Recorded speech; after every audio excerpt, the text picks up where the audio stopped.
Welcome to the deep dive. So we're jumping straight in today, looking at U.S. President Trump's recent 4-day trip across the Middle East. Right, starting with that big stop in Saudi Arabia. Exactly. And we're not just scratching the surface here. We want to really get into the economic deals, the cooperation agreements that were signed. Especially those pretty significant defense and AI agreements that caught everyone's attention. Yeah, those were big. And we'll also touch on what might be coming out of his other stops, Qatar and the UAE. So our mission today really is to give you the key takeaways. What do these moves actually tell us about U.S. priorities in the region right now? Okay, let's get into it. Because this tour, it really seemed heavy on the actual agreements, didn't it? It did. And Saudi Arabia felt like the main event. Absolutely. That $142 billion defense agreement with Crown Prince Mohammed bin Salman, I mean, that's a huge number. Just staggering. And what's interesting, I think, is the structure. It's framed as an exchange. The U.S. provides what they're calling state-of-the-art warfighting equipment. And in return, Saudi Arabia puts up $20 billion, a pretty substantial investment into U.S. artificial intelligence. Right, the AI angle. That's not just a side notice. No, not at all. I mean, $20 billion into AI, that could signal some serious collaboration, maybe joint development in really cutting-edge areas. Which has big implications for the U.S. tech sector, competitiveness, all that. Definitely. It's more than just a financial figure. And it wasn't just that one massive deal, was it? I remember reading something about, more than a dozen agreements signed overall. That's right. Yeah, the reporting suggests it was much broader, a really comprehensive effort to kind of strengthen the ties. So what else was covered? Well, beyond the military stuff, they apparently covered legal cooperation, justice matters, even cultural institutions. Wow, okay. So really across the board. It points to a very deliberate push, it seems, to deepen the relationship on multiple levels. And remember, there was that U.S.-Saudi investment conference happening at the same time. Ah, right. So more economic deals could still come out of that. Exactly. We should probably expect more announcements related to that. Trump himself seemed really focused on the money side of things. He mentioned MBS's existing $600 billion investment. Yeah, and then he sort of teased him about wanting $1 trillion. He did. And he made that comment, "I really believe we like each other a lot." Very direct. Well, that's very characteristic, isn't it? That emphasis on personal rapport. It seems to be part of his whole diplomatic style. It fits perfectly with that transactional strategy narrative, highlighting the personal connection alongside the big, tangible benefits, like these massive investments. It frames it as deal-making driven by relationships and mutual interest. Okay, so after Saudi Arabia, which was clearly significant, the tour went on to Qatar and the UAE. That's right. And there was that slightly unusual story about Trump maybe getting a Boeing 747-8 as a gift from Qatar. Yeah, that raised a few eyebrows. Setting that aside for a moment, though. Right, focusing on the substance. What were the expectations for deals with Qatar and the UAE? Was it more of the same? It seems like a continuation of the themes, yes, but maybe with slightly different nuances. AI was mentioned again as a key area. AI seems to be a common thread then. Definitely, for both Qatar and the UAE. And given their roles, energy cooperation was obviously expected to be a big topic, too. Makes sense. Major energy producers. And we shouldn't forget the context of arms sales generally.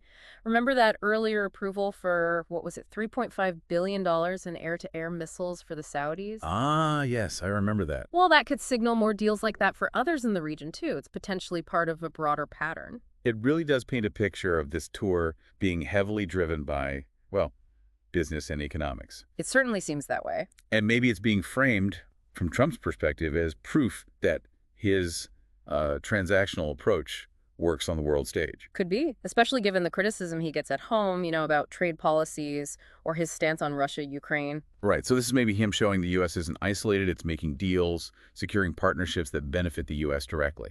Exactly. And think about the Saudi relationship specifically, and OPEC plus, their cooperation on boosting oil production during his previous term. That fits this mold perfectly. How so? Well, from Trump's viewpoint, lower energy prices are key, right? To keep domestic costs down, manage inflation. So these energy partnerships become really strategically important for his economic agenda. Gotcha. Okay, now one thing that definitely stood out, something a lot of people noticed, was who wasn't on the itinerary. Israel. That was notable. Given the historically close U.S.-Israel relationship, leaving them off a major Middle East tour seems, well, significant. What are analysts saying about that? Well, the prevailing view, it seems, is that this really underlines where the immediate focus was on this particular trip. Which was? Economic wins for the U.S., maybe taking priority over broader regional diplomacy or the usual security angles, at least for these 4 days. So transactions first. Potentially. William Wessler at the Atlantic Council put it pretty bluntly. He suggested that right now, the governments of the Gulf are in fact stronger friends to Trump than the current government of Israel. Wow. That's quite a statement. It is. It really points to a potential shift, or at least a change in emphasis, in how these relationships are being prioritized at the moment. It does suggest some kind of recalibration. And this tour happened after some other interesting U.S. moves in the region recently. Like what? Like the reported halt to the U.S. airstrike campaign against the Houthis in Yemen. Huh? And apparently the rebels pledged to stop attacking ships in return. Okay, I remember reading about that. But the key detail reportedly is that Israel wasn't told about this deal beforehand, despite, being a major target for the Houthis. That lack of advance notice is significant, if true. And apparently it might not be the first time something like this has happened. Oh. Yeah, there were reports during the Trump administration of other instances where Israel wasn't, let's say, kept fully in the loop on sensitive talks. Such as? Things like U.S. discussions with Hamas or talks involving Iran. It suggests a pattern, perhaps, of prioritizing direct engagement with certain parties, maybe over the traditional approach of consulting closely with allies like Israel at every step.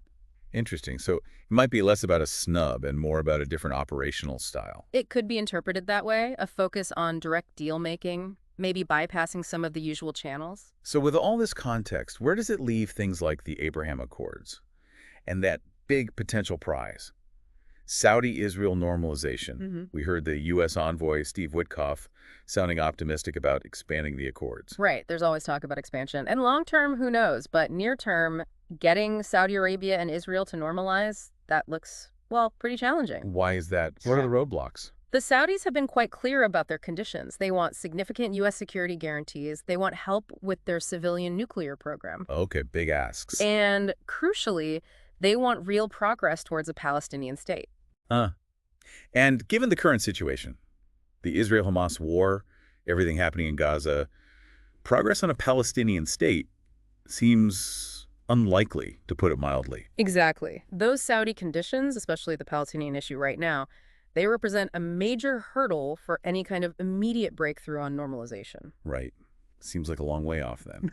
Okay, so let's try and pull this all together. This Middle East tour, it feels like it was heavily focused on locking down big economic and defense deals, especially with the Saudis. Definitely seemed that way, with more potentially coming from Qatar and the UAE. And there's a very clear emphasis on, well, transactional benefits for the U.S. What can we get out of this relationship? That transactional strategy in action, yeah. And maybe the most interesting takeaway is this apparent shift in dynamics. The Gulf states seem to be taking a more central position in Trump's current thinking, perhaps even relative to Israel. That's a good summary. The focus on the immediate tangible gains and these direct bilateral deals really does stand out. So with all that in mind, these big deals, the potential for more, this transactional approach, these shifting relationships, here's something for you, the listener, to think about. What does this all really signal about the evolving priorities of the U.S. and the Middle East?